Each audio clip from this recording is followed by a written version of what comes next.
Our beloved Boss Mike Cervera.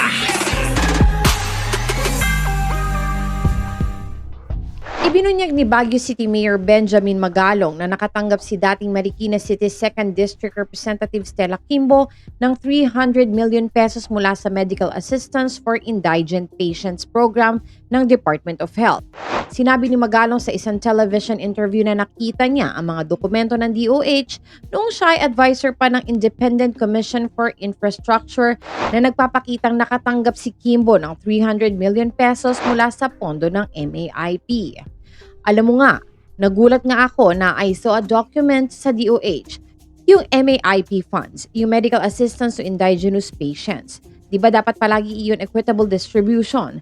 Surprisingly, merong 300 million pesos na na-allocate sa kanya, ani Magalong.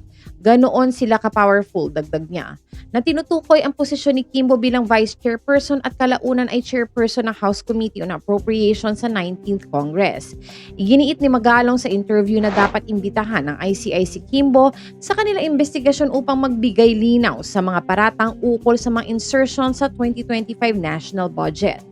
Ako siguro kailangan isa sa mga imbitahan dyan ay si Congressman Stella Kimbo, former Congresswoman. Isa yan, ani Magalong, na nagsilbing advisor ng ICI bago magbitiw kamakailan. Bukod kay Kimbo, sinabi ni Magalong na dapat ding ipatawag ng ICI si Benguet Representative Eric Yap na siyang naging chairperson ng House Appropriations Committee noong panahon ng Administrasyong Duterte. Nauna nang tinukoy ni Navotas Representative Toby Tiangco si Kimbo bilang isa sa mga miyembro ng maliit na komite kung saan di umano ay nangyari ang ilang insertions sa 2025 national budget.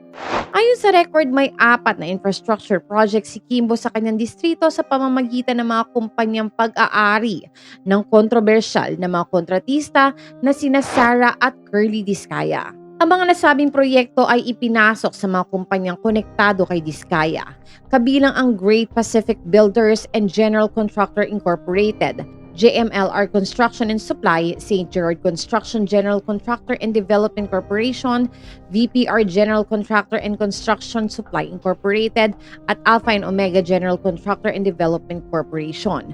Ang Great Pacific Builders ang nakakuha ng kontrata para sa konstruksyon ng box culverts sa Rainbow Street na nagkakahalaga ng 41 million pesos na mahigit at Zenaida Subdivision at 35 million pesos na mahigit sa Barangay Concepcion 2. Pinondohan din ni Kimbo ang konstruksyon ng slope protection works sa Balanti Creek sa Katipunan Extension na nagkakahalaga ng 56 million mahigit at ang proyektong pagpapaganda ng creek na 46 million pesos ang halaga. Ang mga proyekto na may kabuoang halagang 180 million pesos ay ipinatupad noong 2022 at 2023 sa panahon ng panunungkulan ni Kimbo bilang Vice Chairperson ng House Committee on Appropriations. Samantalang Alpha and Omega General Contractor at 8J's Construction ang magtatayo ng 400 million pesos sa Marikina City Innovation Center na matatagpuan sa distrito ni Kimbo din. Si Kimbo ay nagsilbing kinatawan ng 2nd District ng Marikina mula 2019 hanggang 2025 at tumakbo muli siyang mayor sa 2025 ngunit siya ay natalo. Well, ako siguro kailangan isa sa mga imbitahan nila dyan si Congressman Stella Kimbo, former Stella Kimbo, or former Congresswoman. No? Isa yan. Alam mo nga, nagulat nga ako na I saw a document na sa DOH, yung MAIP funds, yung Medical Assistance to Indigenous Patient. Di ba dapat lagi yung equitable distribution? Ano? Surprisingly, meron siyang 300 million na nakuha, na-allocate sa kanya. Ano? Ganun sila ka-powerful.